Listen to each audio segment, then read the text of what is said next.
Hai, kami dari kelompok Jubuti akan mempresentasikan problematika gengsi dalam perkembangan remaja. Saya Aldila Nur Zahra. Saya Alfiana Rozana Ilma. Saya Muaz Syafiq. Saya Rara Bening. Saya Fiona Yuma Pratiwi. Jadi, menurut KBBI, gengsi adalah harga diri dan martabat. Dalam kehidupan sehari-hari, gengsi adalah keadaan di mana seseorang lebih mementingkan harga diri dan martabatnya terhadap suatu hal yang ia kerjakan. Karena gengsi sendiri adalah rasa ingin diakui atau dihormati. Gengsi sebenarnya sangat dekat dengan anak muda, tetapi banyak yang tidak menyadari akan masalah tersebut. Padahal hal ini bisa berdampak sangat buruk bagi remaja. Beberapa waktu yang lalu, kami mengadakan survei. Melalui survei ini, kami ingin mengetahui bagaimana pengalaman remaja-remaja di sekitar kita dalam menghadapi perasaan gengsi tersebut. Nah, dari survei yang telah kami tentukan, lebih dari 90% remaja pernah merasa gengsi. Kita bisa dilihat di sini diagramnya.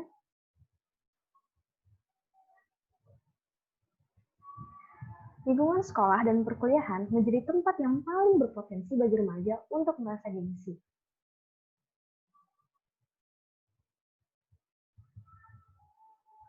Nah, kadang-kadang kita bertanya-tanya, kapan mereka merasa gengsi? Mereka merasa gengsi saat membandingkan diri mereka sendiri dengan orang lain. 54,8% dari responden yang menanggapinya merasakan hal demikian. 91,4% remaja pernah melakukan sesuatu hanya karena ejekan ataupun ajakan dari orang lain.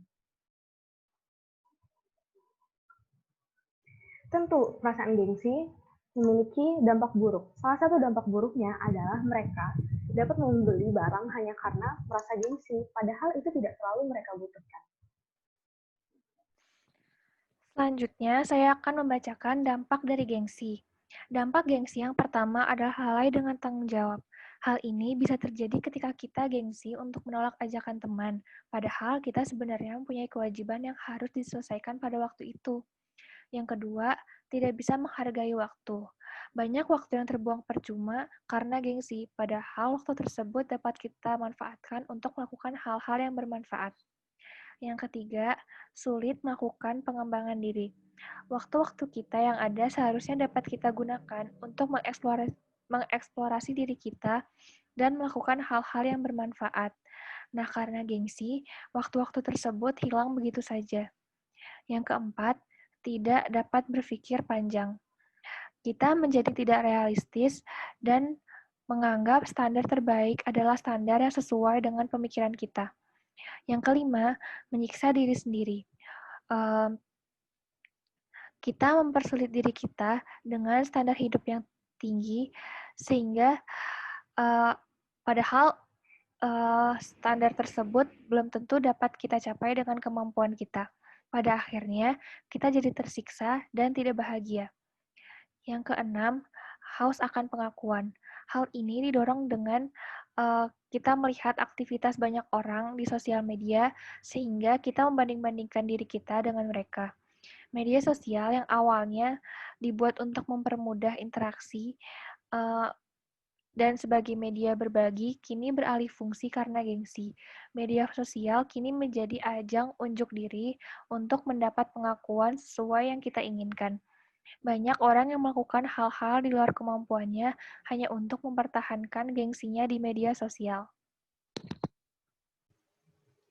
Nah, di balik dampak yang ada, apa sih yang bisa kita lakukan untuk menghindari gengsi tersebut? Yang pertama, jangan ikut-ikutan. Yakin aja nih kalau kalian punya pilihan sendiri yang lebih baik. Ikut-ikutan justru bikin kamu gak kenalin diri kamu siapa.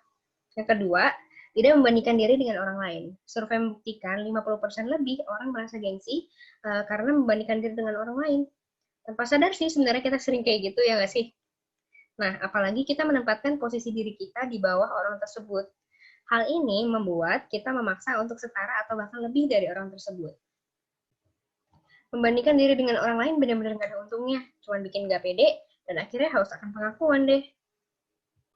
Yang ketiga, hindari sikap keras kepala. Jangan mementingkan ego hanya untuk mendapat pengakuan ya. Yang keempat, perhatikan lingkungan. Nah, kalian harus perhatiin nih, kalian berada di lingkungan apa sih? Apakah berada di lingkungan kalian sekarang memberikan dampak positif atau bahkan sebaliknya? Berada di lingkungan yang buruk, terkadang membuat kalian nggak jujur dan akhirnya jadi gengsi. Yang kelima, tidak ragu untuk mengatakan tidak. Nah, ini mungkin berlaku buat teman-teman yang sering diajak nongkrong, padahal nggak ada duit, tapi dia ayo-ayo aja nih. Atau ada lagi nih, yang takut diomongin, kalau misalnya dia nggak ikut nongkrong. Kayaknya beberapa dari kita pernah ngalamin kayak gitu ya. Nah, sekarang dicoba deh, kalian berkata tidak kalau emang nggak bisa, dan bisa spend waktu kalian untuk hal yang lebih bermanfaat. Yang terakhir, ini salah satu poin yang lumayan sulit nih, memahami diri sendiri.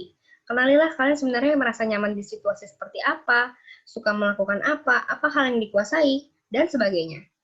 Nah, dengan begitu, kalian bisa nih mulai memahami diri sendiri, sedikit demi sedikit, dan live your own life. Pasti akan lebih enjoy deh, hidup tidak demi pengakuan orang lain. Di sini, kita ingin mengajak teman-teman untuk sadar bahwa rasa gengsi sangat berpengaruh dalam pembentukan jati diri remaja. Karena banyak hal bermanfaat yang bisa kita lakukan untuk mengembangkan diri kita, dan itu akan sia-sia jika kita mengedepankan rasa gengsi.